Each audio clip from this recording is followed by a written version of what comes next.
ॐ सहनाववतु सहनौ भुनक्तु सह वीर्यं करवावहै तेजस्विनावधीतमस्तु मा विद्विषावहै। ॐ शांति शांति शांति। अब हम ऋग्वेद भाष्यम का पाठ करने जा रहे हैं। तो आइए, चतुर्थ अनुवाक हमारा चल रहा है। चतुर्थ अनुवाक के कुछ मंत्र हो चुके हैं और कुछ मंत्र अभी, और आज देखते हैं पूरा होता है कि नहीं। ओम द्रविणोदा द्रविणसु ग्रावहस्तासो अध्वरी यज्ञेषु देवमीडते यज्ञेषु देवमीडते। यहाँ पर एक अक्षर बना है ते से पहले, मीडते। कई लोग इसको मीलते भी बोलते हैं, तो दोनों बोल सकते हैं। तो इसमें कहा गया है, इसमें श्लेष अलंकार है, जैसा कि पहले भी चल रहा था। सब मनुष्यों को सब कर्म, उपासना तथा ज्ञान कांड यज्ञों में परमेश्वर ही की पूजा तथा भौतिक अग्नि, होम व शिल्प आदि कामों में अच्छी प्रकार संयुक्त करने योग्य है। तो यहाँ विषय चल रहा था कि हम किस प्रकार से इस अग्नि का प्रयोग करें। तो अगर भौतिक अग्नि की बात है तो यहाँ पर दो प्रकार के अर्थ चल रहे हैं। एक ईश्वर संबंधी अर्थ चल रहे हैं, एक भौतिक अग्नि जिसको कि हम जला करके भोजन पकाते हैं। इस तरह की सूर्य की अग्नि है, जला करके ली हुई अग्नि है, या हमारा भोजन पचाने वाली अग्नि है। तो इस प्रकार से इस अग्नि का भी हम सेवन करने वाले बने अच्छी प्रकार से। जब तक हमको किसी वस्तु के गुण कर्म स्वभाव नहीं पता होता, तब तक हम उससे लाभ नहीं ले सकते। इसलिए हमें इन सभी पदार्थों का ज्ञान होना बहुत आवश्यक है। ओम द्रविणो ददातु नो वसूनियानि शृण्वरे देवेषु तावनामहे।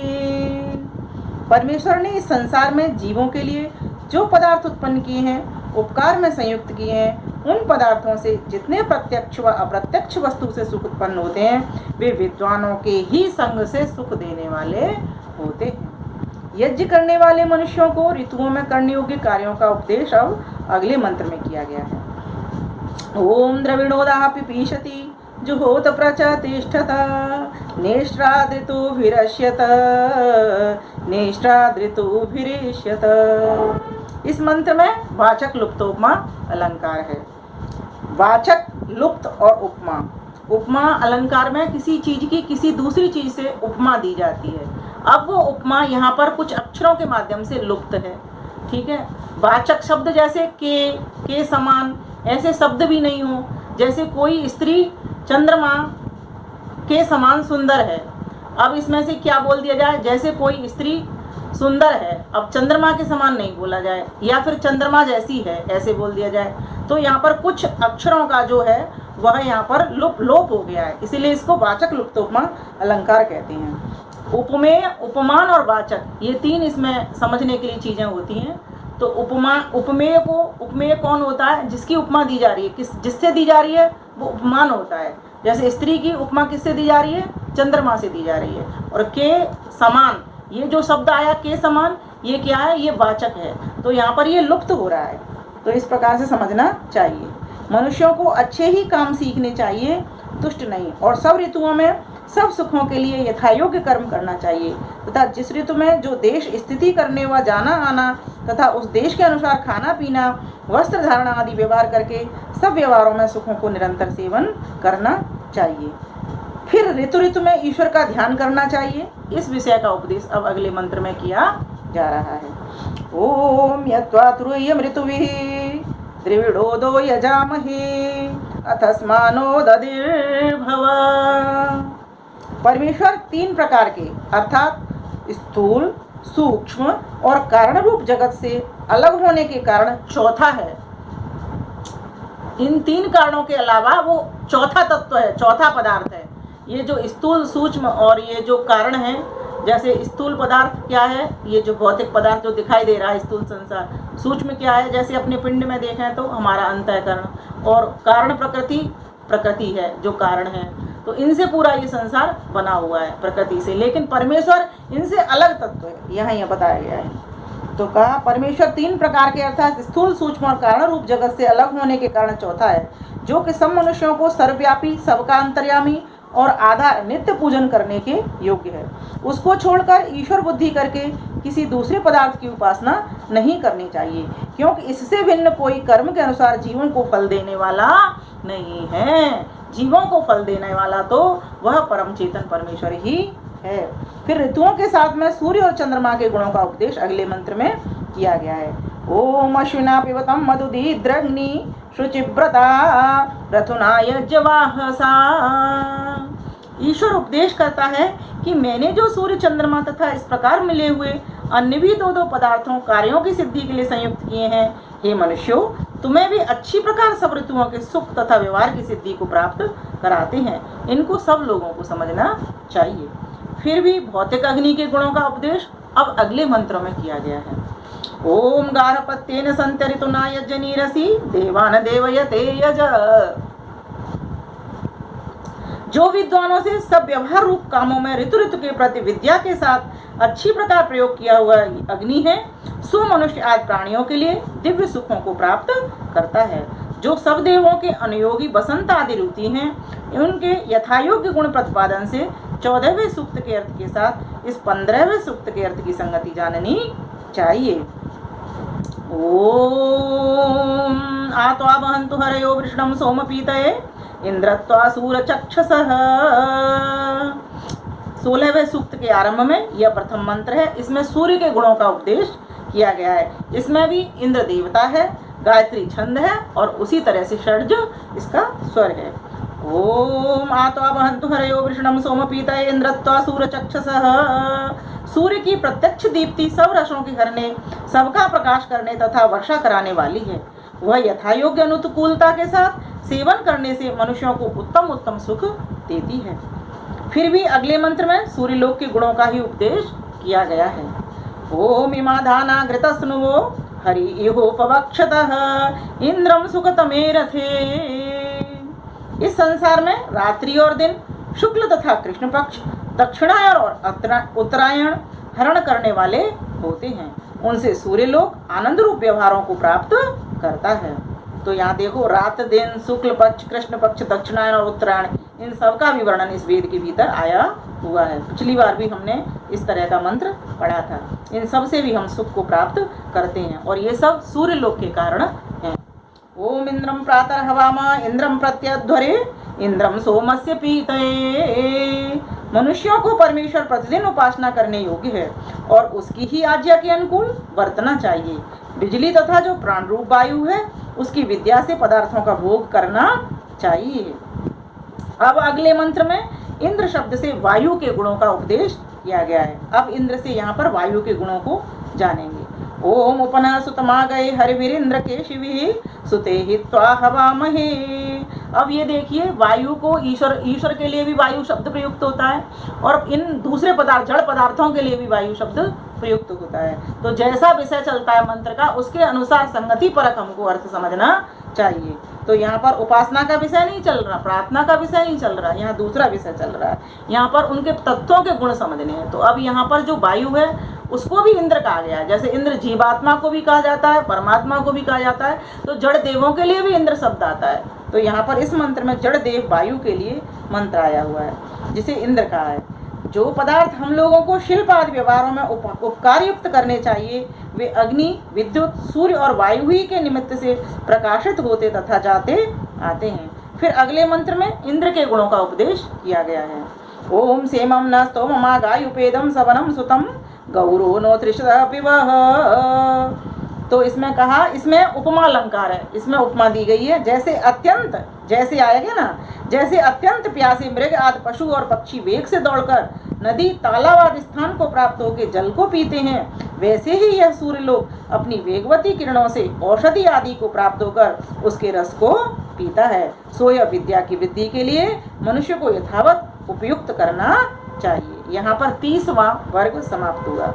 अब वायु किस लिए, किसमें, किन पदार्थों के रस को पीता है, इस विषय का उपदेश अगले मंत्र में किया गया है। ओम इमे सोमास इंदव सुतासो अधिवरिषि ताम इंद्र सहसे पिबः। ईश्वर ने इस संसार में प्राणियों के बल आदि वृद्धि के लिए जितने मूर्तिमान पदार्थ उत्पन्न किए हैं, सूर्य से छिन्न भिन्न किए हुए उनको पवन अपने निकट करके धारण करता है। उसके संयोग से प्राणी अप्राणी बल पराक्रम वाले होते हैं। उक्त वायु कैसे गुण वाला है, इस विषय का उपदेश अगले मंत्र में किया गया है। ओम अयम ते सोमो अग्नियो हृदय प्रग्रस्तु संतमः अथा सोमम सुतम पिब। मनुष्यों के लिए उत्तम गुण तथा शुद्ध किया हुआ यह पवन अत्यंत सुखकारी होता है। ओम विश्वमित सवनम सुतमेन्द्रो मदाय गच्छति वृत्रहा सोम पीतये। वायु आकाश में अपने गमन आगमन से सब संसार को प्राप्त होकर मेघ की वृष्टि करने या सबसे वेग वाला होकर सब प्राणियों को सुख युक्त करता है। इसके बिना कोई प्राणी किसी व्यवहार को सिद्ध करने को समर्थ नहीं हो सकता। अब अगले मंत्र में इंद्र शब्द से ईश्वर के गुणों का उपदेश किया गया है। अब देखो, इससे पहले इंद्र शब्द से वायु लिया था, जड़ पदार्थ के बारे में बात थी। अब इंद्र शब्द से ईश्वर के लिए मंत्र आ गया। तो यहाँ इस प्रकार से संगति परक अर्थ किए गए हैं। जैसे कहा गया यहाँ पर ईश्वर में यह सामर्थ्य, ओम सेमम न काममा प्रण गोविरश्वई शतक्रतो स्तवाम त्वास्वाध्यायः।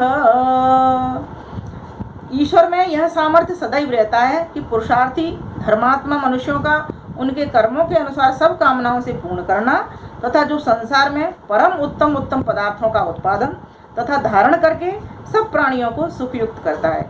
इससे सब मनुष्यों को उसी परमेश्वर की नित्य उपासना करनी चाहिए।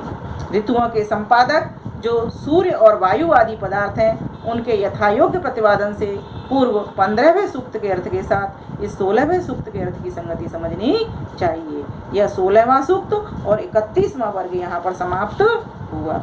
तो अब थोड़े से मंत्र और बचे हैं, उनको भी पूरा कर लेते हैं, फिर पंचम अनुवाक अगले भाग में शुरू करेंगे।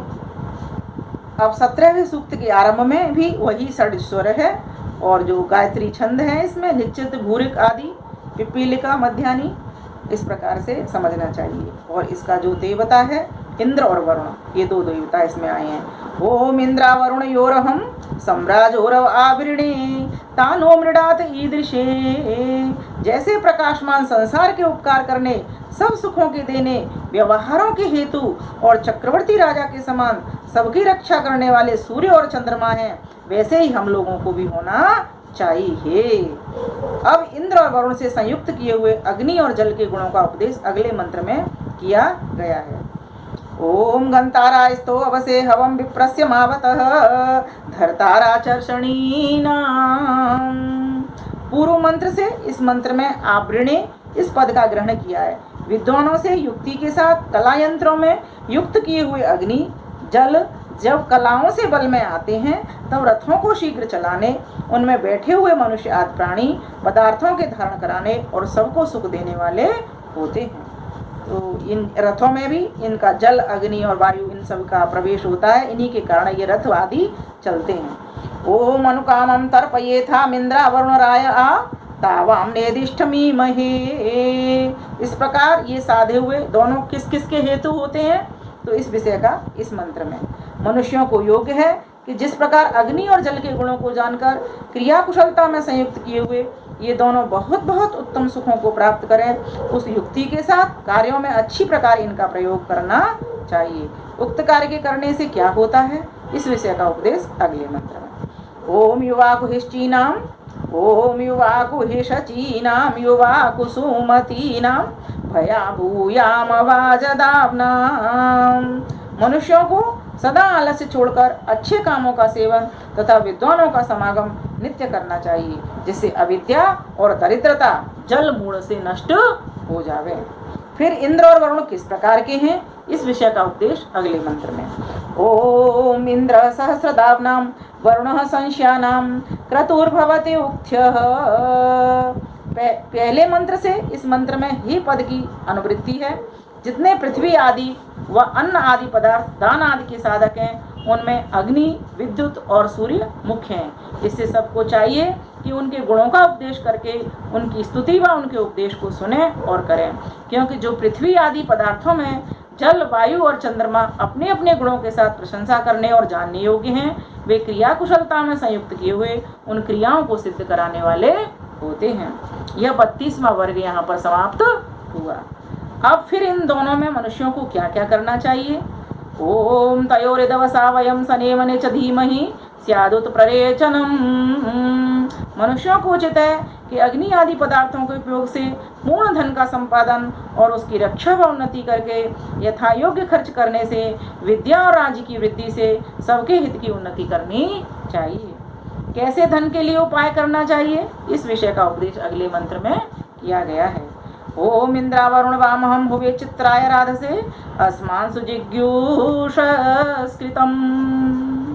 जो मनुष्य अच्छी प्रकार साधन किए हुए मित्र और वरुण को कामों में युक्त करते हैं, वे नाना प्रकार के धन आदि पदार्थ व विजय आदि सुखों को प्राप्त होकर आप सुख संयुक्त होते तथा औरों को भी सुख संयुक्त करते हैं।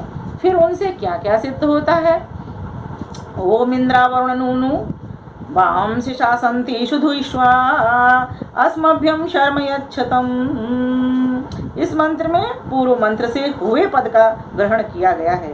जो मनुष्य शास्त्र से उत्तमता को प्राप्त की हुई बुद्धियों से शिल्प आदि उत्तम व्यवहारों में उक्त इंद्र और वरुण को अच्छी रीति से युक्त करते हैं, वे ही इस संसार में सुखों को फैलाते हैं। फिर उक्त इंद्र और वरुण के यथायोग्य गुण कीर्तन करने की योग्यता का अगले मंत्र में प्रकाश किया गया है। ओम प्रवामश्नोत सुष्टुतिरिंद्रा वरुण याम हुवे याम हृदाते सदस्तुतिम। इस मंत्र में फिर वाचक् लुप्तोपमा अलंकार है। मनुष्यों को जिस पदार्थ के जैसे गुण हैं उनको वैसे ही जानकर और उनसे सदैव उपकार ग्रहण करना चाहिए, इस प्रकार ईश्वर का उपदेश है। पूर्वोक्त 16वें सूक्त के अनुयोगी मित्र और वरुण के अर्थ का इस सूक्त में प्रतिपादन करने से इस 17वें सूक्त के अर्थ के साथ 16वें सूक्त के अर्थ की संगति समझनी चाहिए। यह चौथा अनुवाद 17वां सूक्त और 33वां वर्ग यहाँ पर समाप्त हुआ। अब कल के जो भाग आएगा उसमें 5वां अनुवाद का आरंभ करेंगे। आप सभी का धन्यवाद।